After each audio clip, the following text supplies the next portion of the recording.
Hola, bienvenidos a una nueva clase que vamos a dedicar hoy a ver la Ley 8/2011 de igualdad entre mujeres y hombres y contra la violencia de género en Extremadura, ¿vale? Es una ley que tiene 106 artículos y que se estructura en un total de 7 títulos, ¿vale? Un título preliminar, donde veremos las disposiciones generales, ya sabéis, objetivos, ámbitos de aplicación, definiciones, etcétera. Un título primero que habla de las competencias, de las funciones, de cómo se va a organizar institucionalmente la Junta para atender estos dos pilares, ¿no?, de la lucha contra la desigualdad y la violencia de género.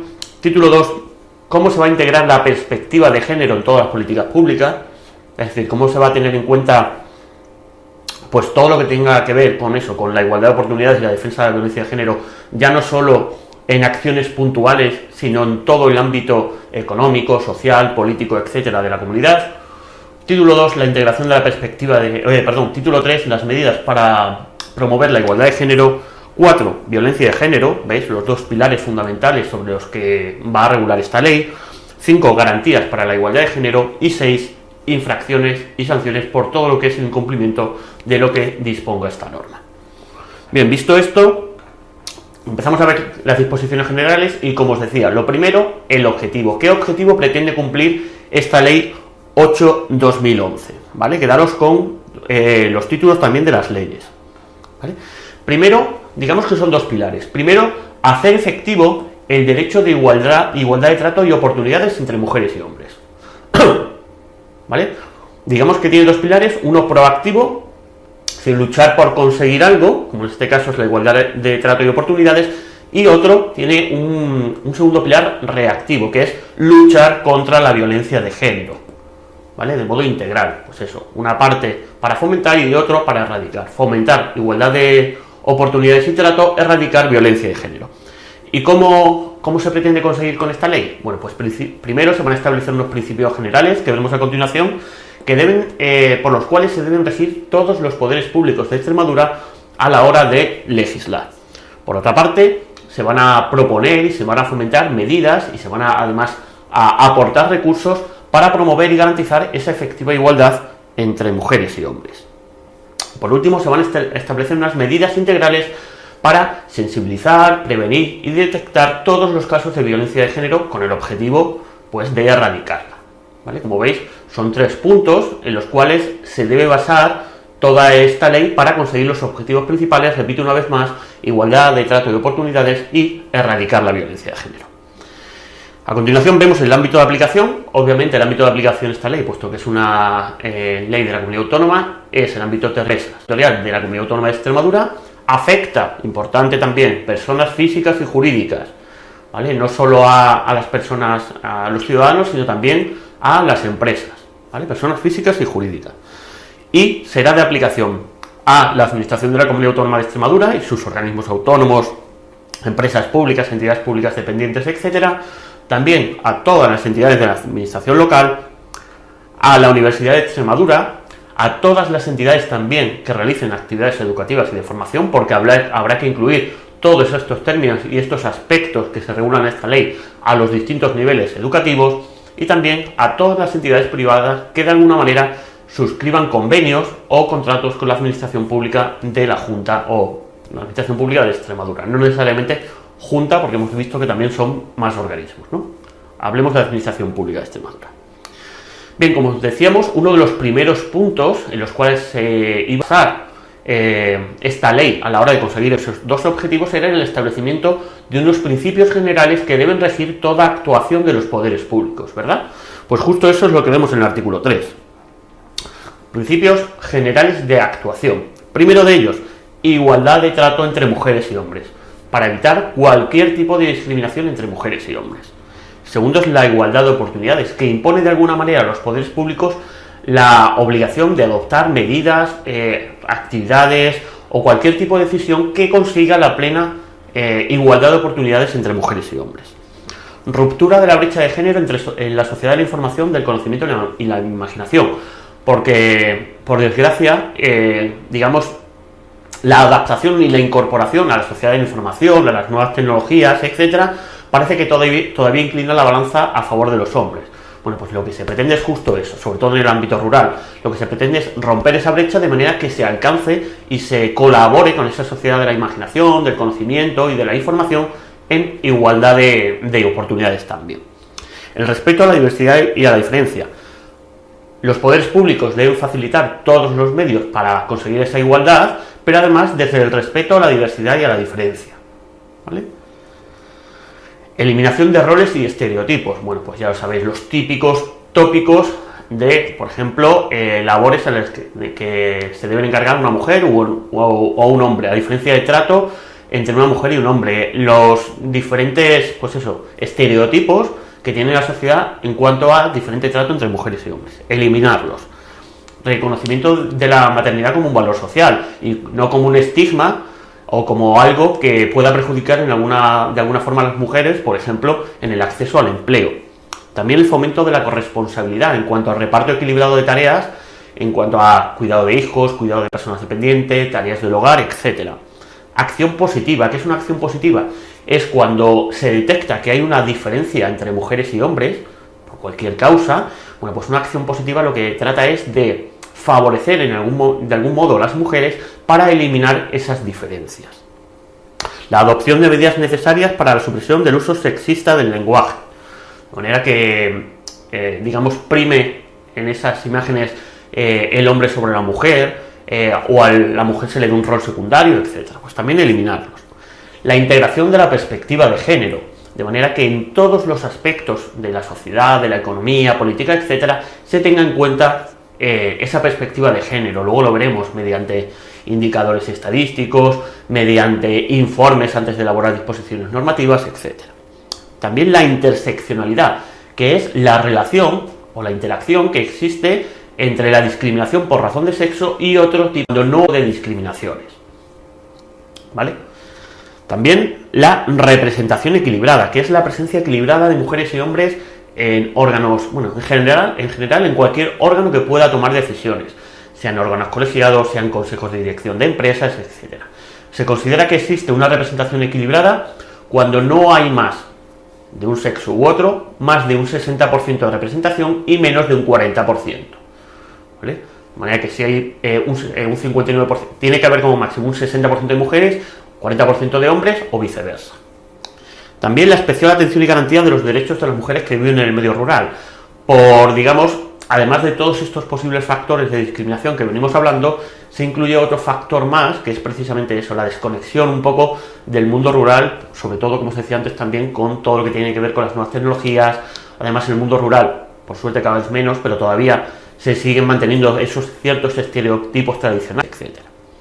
Coordinación y colaboración de los poderes públicos de la comunidad con el resto de las administraciones, sean locales, sean regionales en otras comunidades, sea del Estado, etc. El impulso de la efectividad del principio de igualdad en las relaciones también entre particulares, ya no solo por parte de las administraciones, etcétera, sino también fomentarlo en la relación diaria entre ciudadanos. La adopción de medidas que aseguren la igualdad entre hombres y mujeres, en cuanto al acceso al empleo, a la formación, a la promoción también del empleo, etc. El dotar a los poderes públicos de Extremadura de instrumentos para erradicar la violencia de género, de manera que también se involucre a todos los sectores de la administración pública, educación, medios sociales, etc. Y por último, la garantía de la proximidad y el equilibrio de las intervenciones en caso de violencia de género, de manera que, bueno, que en colaboración con las fuerzas y cuerpos de seguridad del Estado y demás, se activen mecanismos de manera que se trate de minimizar el número de víctimas de violencia de género, en cuanto a actuaciones policiales, actuaciones preventivas, actuaciones judiciales, etc. Bien, algunas definiciones para terminar estas disposiciones generales. Hemos visto los objetivos, hemos visto los principios que se deben cumplir, el ámbito de la aplicación y ahora vemos una serie de definiciones. Dentro de estas disposiciones generales, de este título preliminar, muchísimas preguntas que pueden salir en los test, con lo cual profundizad bien en esta parte, en las definiciones, en los principios, etc. Primera definición, discriminación directa. Es la discriminación que sufre en sus carnes una persona que ha sido tratada en una situación homóloga, una situación igual a otra, por razón de su sexo, ¿vale? Discriminación indirecta. Bueno, en este caso, digamos, no has sufrido tú el acto en tus carnes, pero sí, por el hecho de que se haya publicado una disposición normativa, una ley, etcétera, que te afecta, también sufres esa discriminación. Digamos que no es hacia tu persona, pero sí hacia un colectivo al que perteneces. Por ejemplo, uno de los casos que se considera discriminación directa por razón de sexo es un trato desfavorable relacionado con embarazo, maternidad, paternidad, etc. Eso es un caso claro de discriminación directa por razón de sexo. Después, la representación equilibrada garantice la presencia de mujeres y hombres de manera igualitaria en esos órganos de toma de decisiones. Ya hemos dicho antes, cada sexo no puede superar el 60% ni ser inferior al 40%. Violencia de género. Es una situación de desigualdad, obviamente, entre mujeres y hombres, en las cuales, son ejercidas por los hombres sobre las mujeres por parte de quienes hayan sido sus cónyuges, sus parejas, hayan estado unidos por una relación sentimental, independientemente de que haya habido convivencia o no.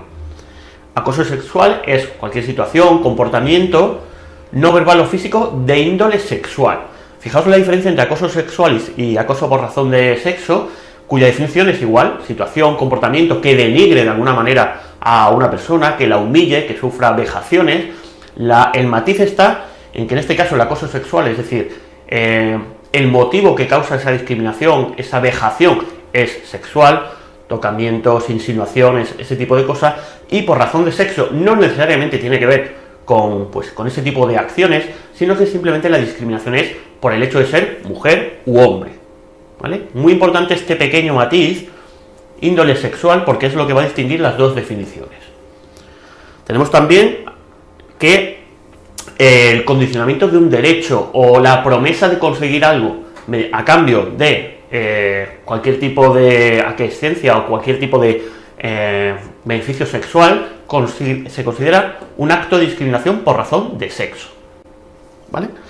Uso no sexista del lenguaje. Bueno, pues se trata de utilizar expresiones lingüísticas correctas, sin primar al hombre por encima de la mujer, sin relegar a la mujer a un rol secundario, etc. ¿Vale? Bien, pues con esto terminamos el título preliminar, como digo, muy interesante a la hora de elaborar test, ¿vale? Con lo cual, profundizad muy bien en ello, en estas definiciones, en los principios, en el ámbito de aplicación y en el objetivo a cumplir por esta ley, ¿vale?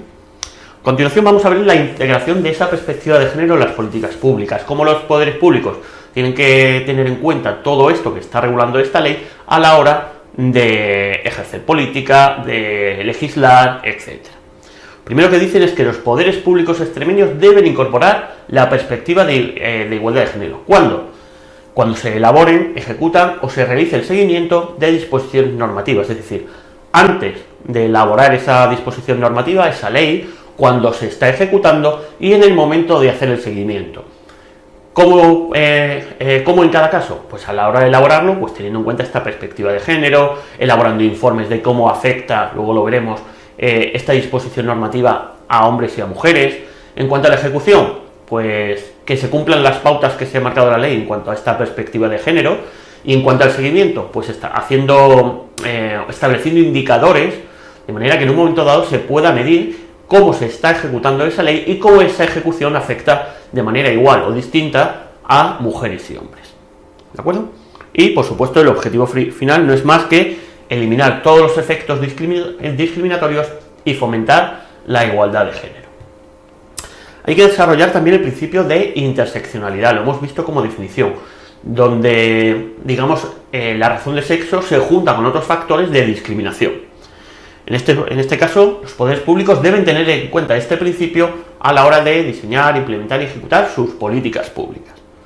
Concretamente, la Junta de Extremadura debe promover, investigar y desarrollar herramientas para que se integre mejor dicho principio en sus políticas públicas, ¿verdad? Y con el objetivo de favorecer la implantación de este principio, se adoptarán cuantas acciones positivas se consideren. Recordad que las acciones positivas decíamos que eran aquellas que en un momento dado y para eliminar la posible desigualdad que haya entre mujeres y hombres en un determinado aspecto, pues digamos favorece a la mujer, ¿vale? Y prima a la mujer sobre el hombre para disminuir tales diferencias.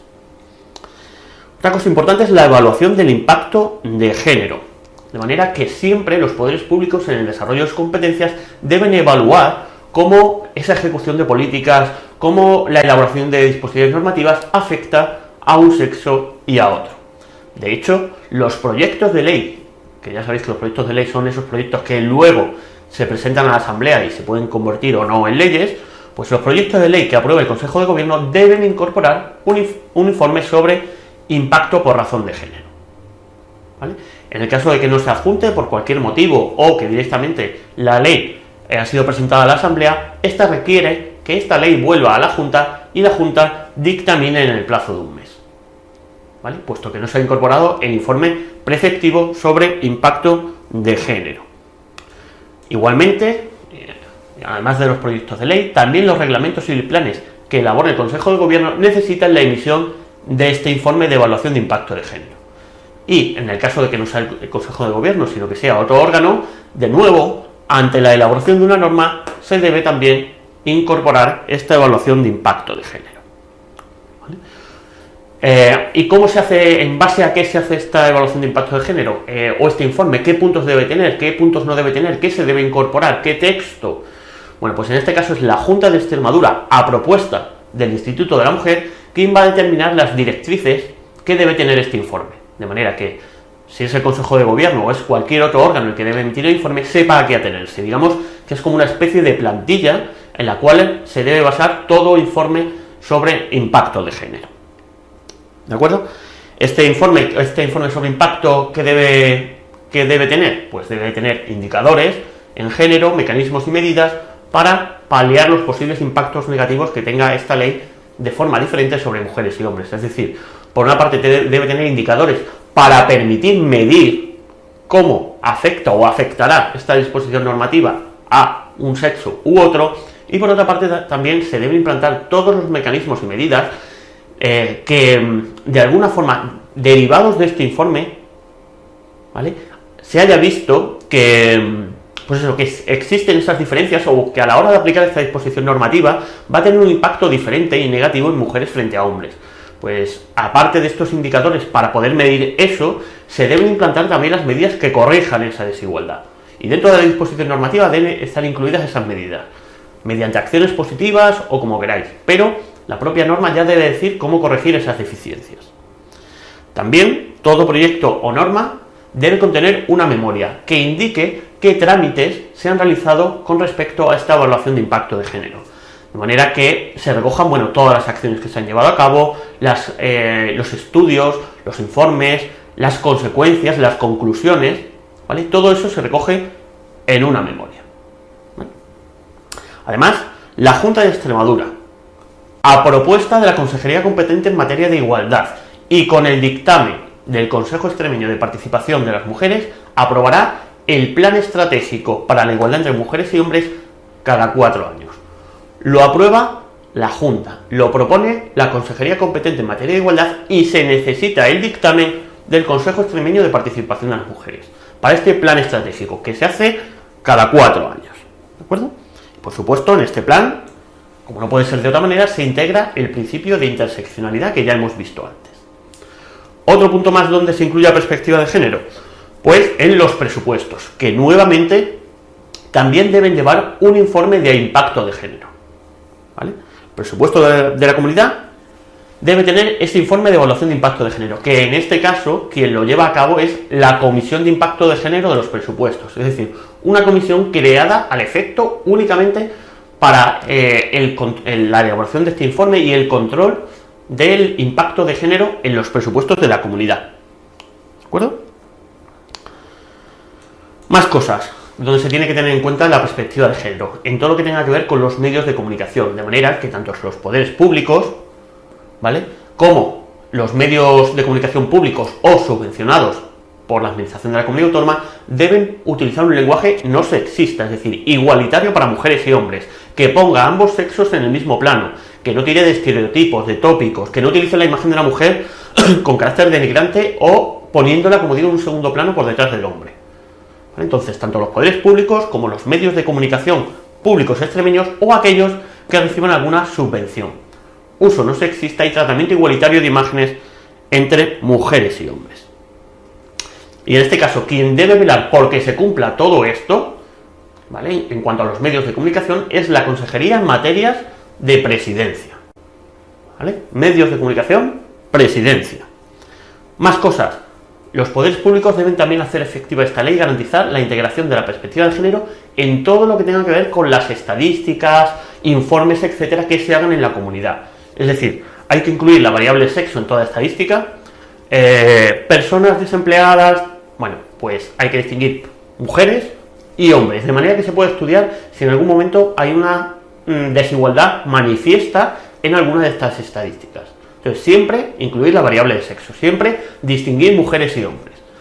Además, también incorporar indicadores de género, de manera que se pueda, pues, por ejemplo, por tramos de edad, mujeres por tramos de edad, ámbito rural, zonas urbanas, incluir cuantas variables de género se consideren necesarias para, una vez más, detectar posibles desigualdades entre mujeres y hombres y poder paliarlas. ¿De acuerdo? A continuación vemos algunas de las medidas para promocionar esta igualdad de género en la Junta de Extremadura. Una ya la habíamos visto, que era la representación equilibrada, que decíamos en la cual ningún sexo debe estar sobre representado por encima del 60% ni infrarrepresentado por debajo del 40%. Pues aquí nos dice, digamos, algunas normas más concretas. Dice que en los órganos directivos de la administración de la comunidad siempre tiene que primar la presencia equilibrada de mujeres y hombres, sobre todo en aquellos casos que corresponde al Consejo de Gobierno nombrar a estos órganos directivos. ¿Vale? También para los órganos colegiados de la comunidad autónoma. ¿Vale? Eso sí, de este cómputo se excluyen pues aquellos que formen parte de estos órganos colegiados por su cargo. Es decir, yo es que soy consejero de tal y tengo que asistir sí o sí a ese comité, a ese órgano colegiado. Bueno, pues como viene derivado ya no de su sexo, sino de su cargo, su presencia en ese órgano colegiado, se excluye del cómputo, con lo cual el cómputo ese del 60 y 40% habrá que hacerlo con el resto de miembros de ese órgano colegiado. Además también, todo lo que tenga que ver en ya no un órgano colegiado propio de la Junta, sino en aquellos otros órganos colegiados donde la Junta envíe representantes. ¿Vale? De la misma forma también debe tener esa presencia equilibrada, o en los consejos de administración de aquellas empresas en las que la Junta participe. ¿Vale? Nuevamente en esos consejos de dirección, consejos de administración, presencia equilibrada. ¿Vale? Y también en cuanto a los cargos directivos de la administración, que ya no correspondan al Consejo de Gobierno, sino que pertenezcan a las distintas consejerías, también se fomentará esta presencia equilibrada. Más puntos. ¿Veis cómo estamos haciendo un gran recorrido por diferentes aspectos en los cuales se debe tener en cuenta la perspectiva de género? Hemos hablado de estadísticas, hemos hablado de presencia equilibrada, hemos hablado de comunicación, hemos hablado de disposiciones normativas, de reglamentos, de presupuestos. ¿Vale? Esa es la idea de este punto. También en cuanto a contratación pública, ¿vale? De manera que en todos los contratos que, digamos, tengan origen en la administración de la comunidad, deben incluir también medidas que tiendan a promover la igualdad entre mujeres y hombres.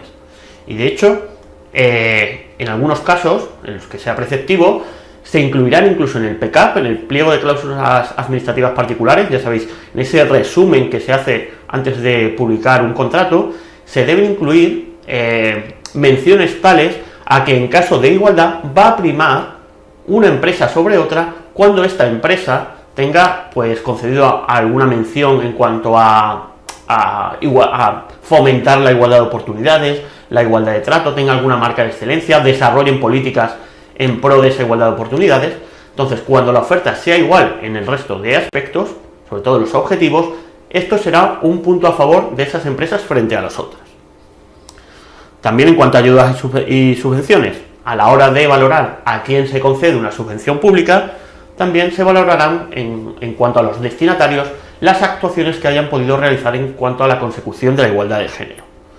De la misma forma, cuando una empresa haya quedado demostrado judicialmente, etcétera, que ha contribuido a la no igualdad de oportunidades, a la no igualdad de trato, es decir, a cualquier forma de discriminación, perderá toda subvención, toda bonificación, etcétera. y además estará excluida de cualquier otro proceso de subvenciones, bonificaciones, etcétera, durante 6 meses, por el mero hecho de haber permitido esa discriminación, bien por acción, bien por omisión, dentro de su organización. ¿Vale? Más cosas, en las pruebas selectivas, en las oposiciones, esto es un caso, ¿no? También se incluirán temas donde se trate la igualdad de trato y la erradicación de la violencia de género, ¿vale? De manera que en todos los procesos selectivos al menos haya algún material, algún tema donde se incluya también este tema, ¿vale? De la misma forma, la Administración de la Comunidad Autónoma también formará su personal en este sentido, y es más, en aquellos tribunales, en aquellos jurados que determinen, que puedan conceder premios, etcétera, que promovido o subvencionado por la comunidad, también se tendrá en cuenta la representación equilibrada, ¿vale? Es decir, por ejemplo, premio a extremeños, ¿no? Las medallas de Extremadura. Pues si es un órgano colegiado el que lo decide, un tribunal, un jurado, también debe haber representación equilibrada en ese caso, ¿vale? Esa representación equilibrada, 60-40 como máximo, de un sexo u otro.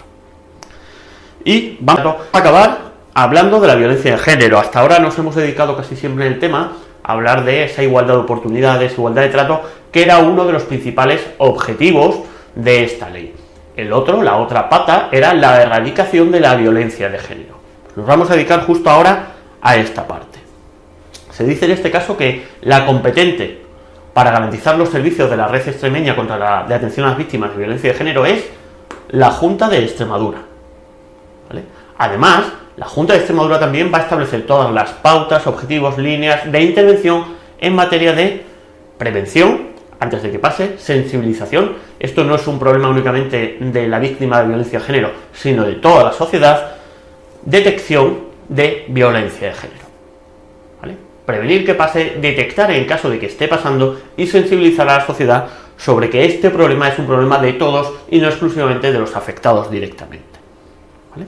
De hecho, será también la Junta de Extremadura quien deba garantizar el acceso a todos los servicios que preste y el ejercicio de los derechos que promueve esta ley. Vamos a ver competencias, vamos a ver qué compete a la Junta de Extremadura y qué compete a las distintas administraciones locales. La Junta de Extremadura, ¿qué tiene que hacer? Primero, definir la política general para la lucha contra la violencia de género, ¿vale? Como máximo órgano en este sentido. Por otra parte, regular todo lo que tenga que ver con la finalidad, el funcionamiento y la composición de la Comisión Permanente para la Prevención y Erradicación de la Violencia de Género, de ese órgano. Por otra parte, garantizar la coordinación de toda esta red, ¿vale?, que decíamos antes, de atención a las víctimas de violencia de género, con el resto de poderes públicos, resto de administraciones, etc. También fijar cómo los recursos que proporcione la propia comunidad autónoma, ¿vale?, deben adecuarse, compatibilizarse en los distintos aspectos en los que se pueda aplicar, como es el hecho de la educación, trabajo, salud, es decir, coordinar a los poderes públicos sectoriales de cada uno de estos ámbitos, ¿vale?, coordinarlos de manera que se dé una atención, pues eso, transversal, equilibrada y justa en todos los aspectos y no solo en algunos de manera limitada. También impulsar la colaboración y cooperación con el resto de comunidades. Y en cuanto a la administración local, bueno, la administración local en este caso, digamos que va a tener una función más de día a día, es decir, de aplicar todo lo que dicte la Junta de Extremadura en su ámbito, ¿no?, en sus municipios. Por ejemplo, programar y gestionar los servicios de información y asesoramiento de prevención de violencia de género, ¿vale? Y una vez detectados esos problemas, pues derivar cada uno de los casos a la autoridad o al sitio que corresponda, sea, por ejemplo, a servicios sociales, sea, en el caso de que sea necesario, a la vía judicial, etc. Entonces es una atención más directa, ¿no?, a las víctimas de violencia de género. También colaborar con la gestión de los servicios de esa red de atención a las víctimas de violencia de género que decíamos antes, colaborar a través de los servicios sociales de base, ¿veis lo que os decía? Es bajar directamente al último punto, al contacto directo ya con los ciudadanos, para aplicar esas políticas que dicta la Junta de Extremadura. ¿De acuerdo? Bien, en cuanto al derecho a la atención efectiva, la Junta de Extremadura debe prestar una atención real y efectiva a las mujeres víctimas de violencia de género o en riesgo de padecerla. Es decir, esto no se debe quedar en una mera declaración de intenciones, no se debe quedar en política, en palabras, sino que la atención debe ser real y efectiva, llevada a efectos. Y esta atención será integral. ¿Qué quiere decir integral? Transversal, en este caso.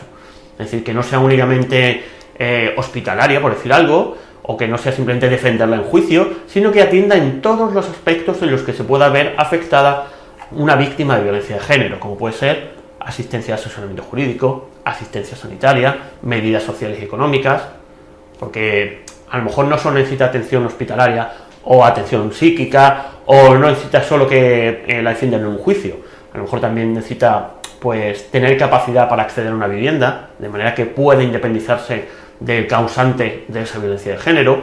Entonces son muchas medidas y no solo de un ámbito. Por eso se dice que la atención debe ser integral o transversal, también si la queréis llamar. En cuanto estamos hablando siempre de que hay que detectar, ¿no?, estas situaciones de violencia de género. Los medios de prueba válido en este caso van a ser, por una parte, un informe del Instituto de la Mujer, por otra parte, una sentencia de cualquier orden jurisdiccional, incluso aunque no sea firme, y por otra parte, una orden de protección. Cualquiera de esos medios de prueba da lugar a la activación de todos los mecanismos para la atención de una víctima de violencia de género. ¿Vale? Bien, en cuanto al contenido del derecho a la protección, pues evidentemente debe ser la Comunidad Autónoma de Extremadura, en colaboración con la Administración General del Estado, quienes promuevan esta protección eficaz. ¿En qué sentido? En poner de acuerdo y en que colaboren las fuerzas y cuerpos de seguridad del Estado con las policías locales, policías autonómicas, etc. De manera que sea una atención coordinada y se pueda atender y se pueda proteger a las víctimas de una manera efectiva también, que no haya problemas de coordinación, de competencias, etc. ¿Vale? Entonces las fuerzas y cuerpos de seguridad del Estado y la policía local deben prestar una atención específica de protección, de manera que tengan un procedimiento de respuesta rápida para evitar las víctimas, también que puedan acceder a centros de acogida o de residencia, de manera que puedan salir del domicilio donde se está produciendo esta situación. Y también, ya no solo las administraciones no se deben limitar solo a esto, sino también, en el caso de que haya alguna medida judicial impuesta, pues deben vigilar también porque se cumplan órdenes de alejamiento, este tipo de cosas, ¿vale? Y como os decíamos, es una atención integral, es una atención mediante esta protección efectiva, es una protección también, una atención sanitaria, en el sentido de que las mujeres que sufran violencia de género deben tener una atención especializada, una atención por parte del SES, con protocolos establecidos para respuesta ante víctimas de violencia de género, también una red de servicios terapéuticos, de apoyo psicológico, este tipo de cosas, ¿vale? Eso en cuanto a atención sanitaria, pero también asistencia jurídica. ¿En qué sentido? Pues que los poderes públicos, en este caso, se deben asegurar también de que todas las víctimas tengan una información suficiente en cuanto a qué servicios se le ofrecen desde el punto de vista jurídico. Asistencia jurídica, asistencia gratuita, asesoramiento, atención especializada en juicios, etc. Fijaos que, como digo, primero, que tengan la información suficiente sobre el derecho que tienen de atención y asistencia jurídica. También ese derecho a asistencia y defensa gratuita que prestan los colegios de abogados. También derecho a la orientación jurídica, ¿vale? Por supuesto, en este caso, la Junta de Extremadura o los poderes públicos deben velar porque esa asistencia gratuita que prestan los colegios de abogados se lleve a cabo mediante especialistas, mediante abogados que conozcan la materia. Como hemos dicho también, derecho a asistencia jurídica gratuita, y en este caso será el Instituto de la Mujer quien garantice esa prestación, esa asistencia. ¿Vale? Además, esta asistencia jurídica no solo atañe a las mujeres víctimas de violencia de género, sino también a los hijos o a las hijas, ¿vale?, perjudicados por este caso, ¿vale? Perjudicados porque su madre es víctima de violencia de género. Nuevamente, tienen los mismos derechos en este caso que la mujer. Y, por último, y en este caso y en todo lo que tiene que ver con la esfera jurídica, dice que en aquellos casos más graves, que, digamos, pongan en alerta a la opinión pública por su especial gravedad, la Junta de Extremadura se puede presentar como acusación particular con sus abogados, su gabinete jurídico, etc. ¿Vale? Otro punto más, derecho a la atención social. Repito, hemos visto protección, hemos visto asistencia sanitaria, asistencia jurídica, y ahora vemos atención social. ¿En qué sentido? En que se deben promover medidas que permitan que la mujer se integre plenamente en la sociedad, de manera que tenga una suficiencia económica, que tenga una vivienda, que tenga acceso al empleo, ¿vale? Porque en algunos casos, a lo mejor, si una víctima de violencia de género ha llegado a tal punto que, bueno, por todos los hechos causados por esta violencia de género, ha dejado de trabajar, pues no tiene una residencia donde vivir, ha perdido el empleo, no dispone de una asignación económica, bueno, pues evidentemente es mucho más difícil que se pueda independizar y que se pueda alejar del maltratador, ¿no? Pues lo que prima en este caso, lo que se promueve, son medidas sociales para intentar ayudar en todos estos sentidos. Por ejemplo, lo que os decía, promover medidas para que puedan acceder a una vivienda mediante alquileres sociales, viviendas gratuitas para víctimas de violencia de género, etc. También establecer mecanismos de protección en el ámbito laboral, de manera que puedan tener reducciones de jornada, puedan tener excedencias pagadas, retribuidas por ser víctima de violencia de género, este tipo de cosas. También ayudas y prestaciones económicas, pensiones, etcétera, para que poco a poco puedan ir evolucionando hasta que ya tengan una plena independencia en cuanto, pues eso, económica, laboral, de vivienda, etcétera. También facilitar ayudas escolares a hijos e hijas. Una de las principales ayudas es que, por ejemplo, imaginaos que una mujer víctima de violencia de género se ha tenido que desplazar de localidad para alejarse del agresor, ¿no? Pues los hijos de esa mujer víctima de violencia de género tendrán preferencia y, de hecho, se asegurará la escolarización de esos niños en su nueva localidad de residencia. De manera que, pues, los niños no serán perjudicados por algo que no es capricho de la madre, al fin y al cabo, que es una cosa obligada. Pues esos niños tienen asegurada la escolarización. De la misma forma también tendrán garantizada ayudas escolares, ¿vale? Pues para compra de libros, para transporte público, etc. ¿De acuerdo? Y para determinar los requisitos de necesidad económica, pues se tendrán en cuenta, obviamente, únicamente las rentas de la mujer, nada de bienes gananciales, no, simplemente lo que tenga los recursos económicos de que disponga. Y en base a eso, pues se determinarán estas ayudas sociales, de vivienda, prestaciones económicas, etc. ¿Vale? Como veis, también un amplio rango, ¿vale?, de integración de la perspectiva de género en los diferentes aspectos de la sociedad, ¿no? Repito una vez más, hemos hablado de protección, hemos hablado de asistencia sanitaria, asistencia jurídica, hemos hablado de, pues eso, de ayudas en cuanto a todo lo que tenga que ver con la escolarización de los niños, bueno, o lo que es lo mismo, la atención social, ¿no? Empleo, vivienda, educación, etc. ¿De acuerdo? Bien, pues nada más, acabamos aquí con este tema. Un saludo.